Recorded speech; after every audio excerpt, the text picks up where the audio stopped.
using a cancer process, but it's incredibly loud, incredibly deep in tone.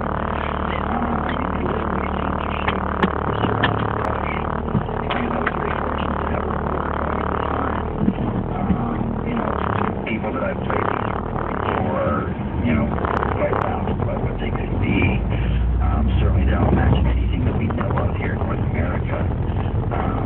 I guess the closest thing that they would remind me to are some of the holler monkeys that I heard down in Africa. Down in Central America, which have a very thunderous, booming type of quality. To this day, when I play these recordings back, the little hairs on the back of my neck stand up. I'm fairly convinced that I captured something quite unusual. You don't have it close by, do you, where we can listen to it over the phone?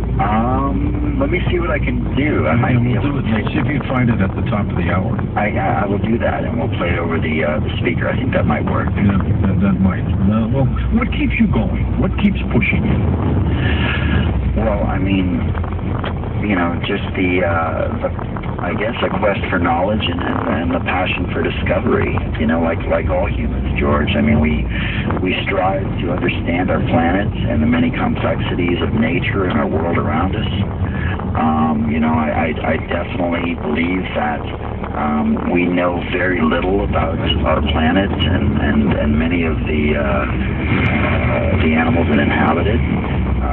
For example, scientists estimate that we may have only discovered a fifth of the Earth's species up to this point.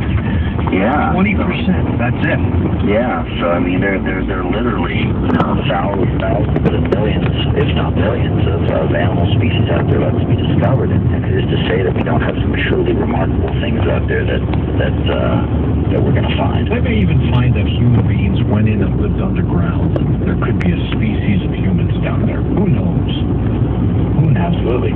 Yep. Let's go. Wild card line. Dan is driving in Iowa. Hey, Dan, welcome to the show. Good morning, gentlemen. Hey. I have a question for your guests, and I think your evidence is mounted up to the point where we shouldn't be speculating on whether or not there is a Bigfoot or Sasquatch. I think that there is, and I think most people would agree. But I'm wondering, when is somebody going to mount a serious expedition to try and catch one of these creatures? They've tried, Ken, but have they been that serious? That's my question. Well, I think it's in terms of logistics, I think you're really looking at a very daunting task because the manpower, the technology, and just and the cost. Yeah, the cost. That's the thing, and it's really baffling to me because it seems like, that there are some people out there that have the resources and the funds to really pursue some of these things. So I think that's been a big sticking point as far as really making any progress in terms of finding these things. I mean, I think we just put an enormous amount of people and resources out to the field to try and look down.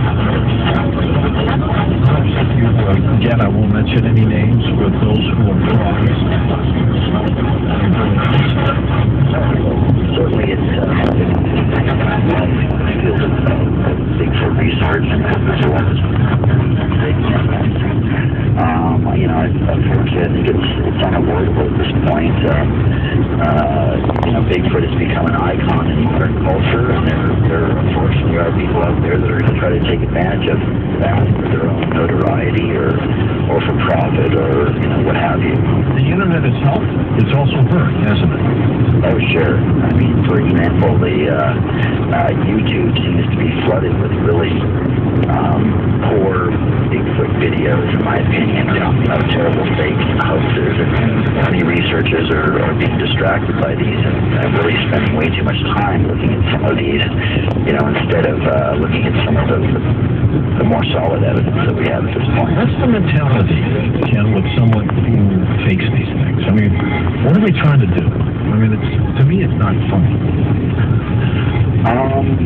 Well, it's really hard to say. I personally, I don't understand it myself. I mean, but you're always going to have people that are trying to make a quick buck.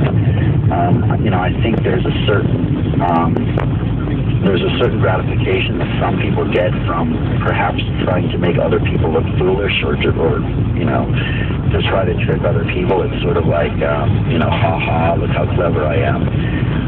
You know, so, you know, but that's a problem that runs across not only the field of cryptozoology, but also into the paranormal and UFOs and other fields of research as well. All right, Ken, stay with us. We're going to come back for a final hour of phone calls here on Coast to Coast AM.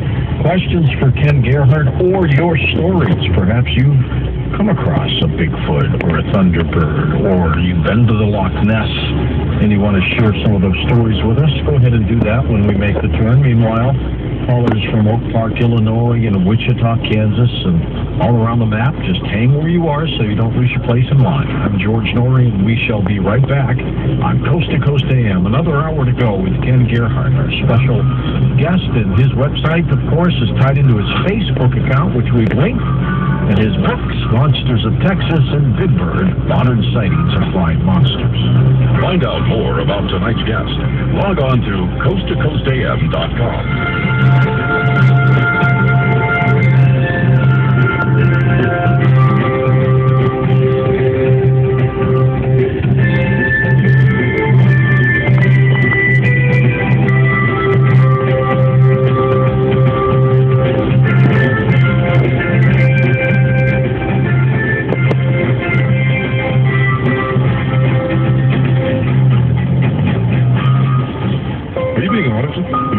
Tax returns for years? Did the IRS come into your home or replace the business? The IRS will relentlessly pursue you for unpaid taxes. I'm Patrick Cox, founder of Tax Masters. Whatever your tax-related problem, former IRS agents and tax professionals and Tax Masters can help. Some might want you to believe that there's a new friendlier IRS. This is not the case. You need Tax Masters on your side. Tax Masters will get between you and the IRS. They'll make sure they treat you fairly, treat you with respect. Listen, don't take on the IRS by yourself. Our former IRS agents and tax professionals helped many good people just like you. Don't wait weeks for an appointment. Call Tax Masters right now to get started. Call 1-800-307-4310. That's 1-800-307-4310. Or go to txmstr.com. Again, that's txmstr.com. Tax Masters will solve your tax problems. Every day, Jacob's fishermen cast his net and hauled in his fish. One day, a big fish company came to town with their big net and hauled in thousands of fish. But they had a choice of so much stronger to give off the money and why did they?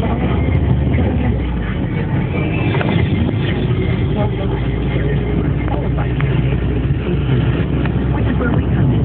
We're CentralCoastHelpWanted.com. And we know the key to finding the right employee isn't the size of your net, it's where you're casting. Hey, Ford, how was school today? Let's take a picture. Oh, yeah? Let me see. Look at this. It's our family. Yep. There's you and Samantha. This pretty lady is Mommy. And this big muscly guy's got to be me. No, that's Sheldon. Who's Sheldon? It's Sammy's boyfriend. Boyfriend? She calls him fiancé. Oh,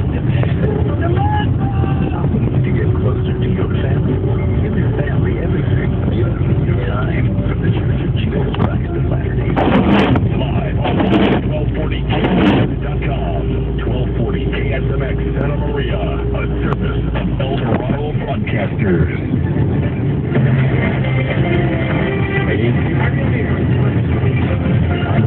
Across the USA, the heat is on. 18 states, North Dakota to Texas and east to Ohio, are enduring stifling temperatures with intense humidity. In Chicago, people hit public pools, while shaded areas to relax. You know, this is pretty mystical. I think the kids are just It's almost like 3,000 grams of heat. So, cooling shelters have been set up around the city. Officials are planning a close watch on residents as temps heat up. Chicago learned a lesson during a 1995 heat wave, blamed for the deaths of as many as 800 people. Robert Ray, Chicago. And in Arizona, visibility down, winds up as a giant dust storm rolls through the Phoenix area last evening. So-called Haboob is the second giant dust storm to hit the state this month. It's remained about 250 miles up early this morning as Atlantis undocks from the International Space Station. Critical preparation, Houston.